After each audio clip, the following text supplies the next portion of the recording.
Hello friends and welcome back to Movie Moments. Today I am going to tell you about a film called Girl in the Basement. This film is based on true events. We are seeing a woman and a girl in her lap, who are feeling breathless and they are heading towards the hospital. After some time they finally reach the hospital, and when they take the girl inside, the man warns the woman to keep quiet and not speak a word. They go inside the hospital and ask for help. The nurses quickly take the girl for treatment, while the woman is watching everything from the window. Then the scene changes. We go back 20 years into the past and see a family eating at the table. She is survived by husband and wife Dawn and Renee and their two daughters Amy and Sarah. Sarah says that she is going to the campfire party, but Dawn doesn't let her go as he didn't ask her permission and orders her to go to her room. Sarah is rebellious and she runs out of the house. Her motorcyclist friend Chris has come to pick her up. They share a kiss and then leave for the party. They are enjoying the party and spend some time with each other in the fields. Chris plays the guitar and sings a song for Sarah. Then he professes his love and she also says that she loves him in the same way. Meanwhile, at home Renee, who does not know Sarah is not in her room, tries to comfort her daughter from behind the door, but when an angry Dawn arrives and opens her room with a key, it is revealed that Sarah has slipped out of the window. Dawn is extremely angry at his daughter. The next morning, Dawn is sitting at the front door and when Sarah comes home, so he looks at Chris. Sarah tries to enter the house through the back door, but Dawn calmly tells her to come forward. But when she tries to enter, he angrily demands answers from Sarah. Dawn asks her when she allowed him to date someone, to which she replies that it's not her concern and tells him she'll run away when she's 18. Hearing this, he yells at her and reminds her that she has to follow his rules as long as she is staying in his house. Renee arrives and stops the argument. Sarah quickly runs to her room after some time. Amy comes to see him and they talk. Amy advises Sarah not to argue with Dawn. Sarah says that he is crazy and someone should stand up against him. While the girls are talking, their mother Renee also joins in their conversation. Sarah reveals her plans that she will leave on her own when she turns 18. She tells Amy and Renee that she will start from Florida and travel around the world.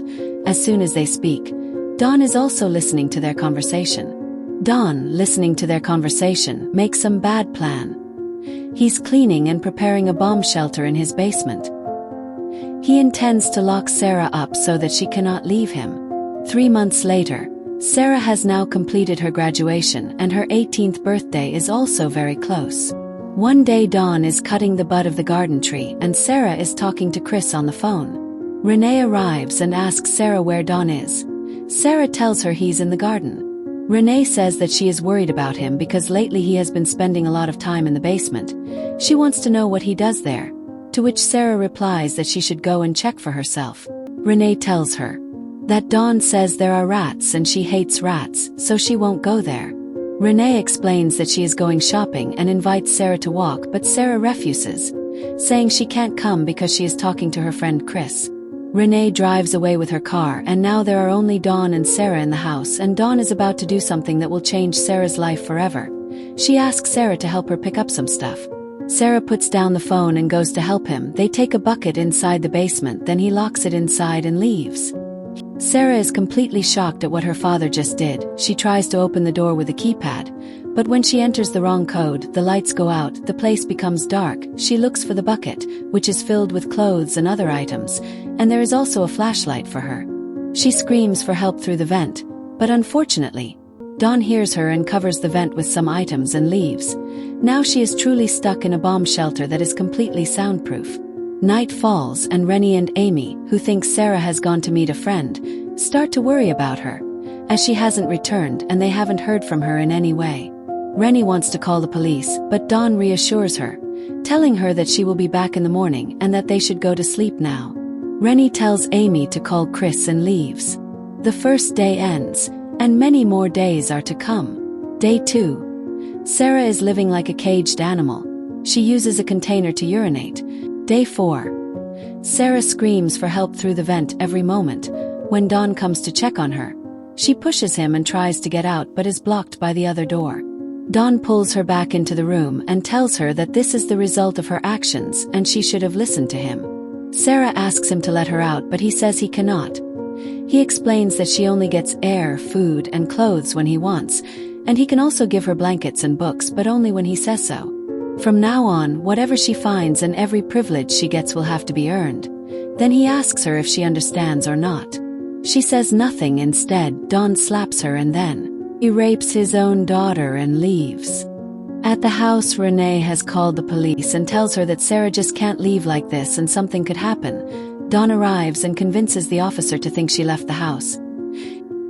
He also tells him about her plans to start from Florida and travel the 50 states when she becomes 18. Renee says that it was not her plan. It was just a dream, plus she hasn't had her birthday yet, and she wouldn't just leave like this without even saying goodbye to her.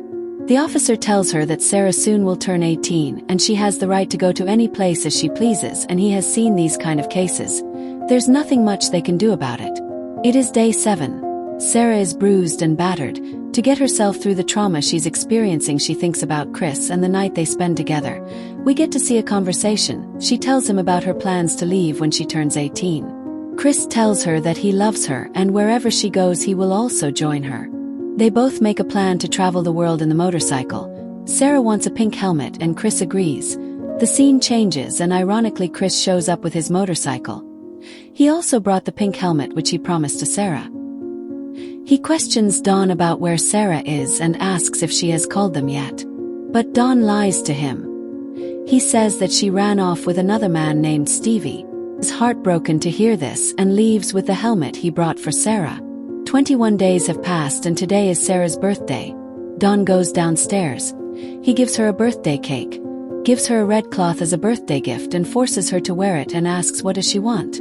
Sarah says she wants to be free, to which he says it's too soon. Then he asks for a TV, to which he says he has to work hard for it. Then she asks for a watch and he agrees to it, and when she calls him Dad, he orders her to call him Don now. Then he tells her to come closer and maybe she will be raped again. Day 38. Sarah plans to kill Don with the lid of the Biff cam. She makes a weapon that is attached to some wood and waits for him to come down. When he comes down, she wears the same red dress. When he comes closer, she attacks him, but he easily evades the attack and beats her up and perhaps rapes her again. Moving on from day 38 to day 354. Sarah seems to be pregnant with her father's child. She prepares for the baby using a nursing book. Suddenly she feels intense pain and without any medical help or proper medical hygiene she gives birth to her child. She gave birth to a daughter, whom she named Mary. 4 years later, Sarah is pregnant again and she is raising her daughter. Don has come to meet them. He has given them some basic necessities like table, bed, linen, towels, etc. are provided. Sarah seems calm and talks with Don, even offering him tea. Don says he got a promotion and explains that he will have a new office. Mary dads him and shows him a picture she made. He looks happy. Sarah tells him that soon there will be 3 people and asks him if he can leave them, to which he angrily answers and goes upstairs to dinner. During dinner, Renee argues with Don, saying she wants to hire a private investigator because Don never tried to find Sarah. He tells her that they have spent more than $5,000 to find her in Florida, and he is not going to put any more money on her. He tells her to go ahead and pay attention to Amy. He screams, breaks a few plates and leaves. He later gives Sarah and Mary a TV as a Christmas gift. Sarah is overjoyed because she has finally got a TV. Year 7. Sarah has given birth to a son, Michael, and they are all living in the basement. Mary seems sick and has difficulty breathing. Don gives some pills, but Sarah says they're not for kids, and she doesn't know what the dose should be. She demands that Mary needs a doctor, but Don just leaves. The next day, Chris meets Amy. He says he is still looking for Sarah and shares with Amy about Don's lies he heard about Sarah running away with Steve. Amy believes her father abused her mother and thinks he did something to her sister. Later that day, she confronts Don and accuses him of doing something to Sarah. Renee insists on going to the private detective, which infuriates Don. They argue and Don drops the keys to his basement. Amy picks them up and peeks into the basement only to be caught by an aggressive Don. While down in the basement, Sarah is playing with her children. Time passes and Sarah gives birth to her 3rd child, a boy. She names him Thomas, tells Don that there is no room for a 3rd child and persuades him to leave the baby for Renee to raise. Dawn agrees, and the next day she puts the baby on the doorstep with a note, requesting Sarah to take care of her newborn baby. Renai bursts into tears when she finds the baby and the note. She goes in with the baby, but she misses a small note that Sarah has left, telling her to call the police as she is trapped in the basement. Unfortunately, Dawn takes possession of the small note. He goes to the basement, vents his anger on Sarah, and leaves. Year 14. Mary and Michael have grown up. Dawn is now setting his sights on a teenage Mary. Sarah asks him to leave her alone and tells him that she is just a child. It's raining outside. Renee is spending time bonding with her grandson Thomas. Sarah is pregnant again, and after some time, they realize a leakage in the ceiling and start digging their way out of the spoon. Sarah digs all night. The pit leads to the front yard, and she sparks a light to help the neighbor. The neighbor sees the light. He goes to the front door and informs Dawn. Dawn says all is well and sends the neighbor back. Then, he goes down and savagely beats his pregnant daughter. This results in her pregnancy. 18 years in prison. Dawn tells Sarah about his second son Thomas, who is living above them. He explains that Thomas is getting bigger and stronger every day and that he wants to play football next year, in addition to baseball. Michael also says he wants to play baseball. Dawn says that everything depends on how their mother behaves and provokes Mary and Michael against Sarah. Later that day, they demand to go out and Sarah can't stand it. She screams and falls to the floor, crying as she remembers her boyfriend Christopher and the love he showed her. The child realizes his or her mistake and clean up all the mess. When Sarah wakes up, she finally tells her children the truth about Dawn and reveals that Renai is her mother and Dawn's wife and that she is her child. Dawn, 19 years in captivity, comes to the basement and argues with Sarah about food supplies. Michael angrily tries to kill Dawn, but this only makes him angrier. On top of the ground, Dawn's condition is also not good. He constantly fights with his wife. He has been fired from his job and his house is in the process of being stopped. He is tired of taking care of Sarah and the children and tries to kill them while they are asleep. He keeps his cart running and pushes the carbon monoxide through a hose into the basement air vents. Thomas catches Dawn in the garage and asks what his grandfather is doing. Dawn explains that he is checking his car. After Thomas leaves, Dawn changes his mind and does not kill them. He goes to the basement and checks on them, and let's see if they're okay and still sleeping. 20-year-old Mary suffers an asthma attack so bad that she needs medical attention. Sarah pleads with Dawn to take them to the hospital, but he refuses, but changes his mind when she calls him father and agrees to take Mary to the hospital. But he only allows Sarah to come with him, and Michael remains in the basement. After 20 years, Sarah finally comes up and suffers an emotional breakdown, but she quickly takes care of herself and then takes Mary to the ER. This is the scene we saw at the beginning of the film. Doctor. A worried doctor asks about Mary's medical prehistory and gives Dawn a form to fill out. She drops water on Dawn's papers and proceeds to get help while he goes for a new form. Sarah tells the doctor everything.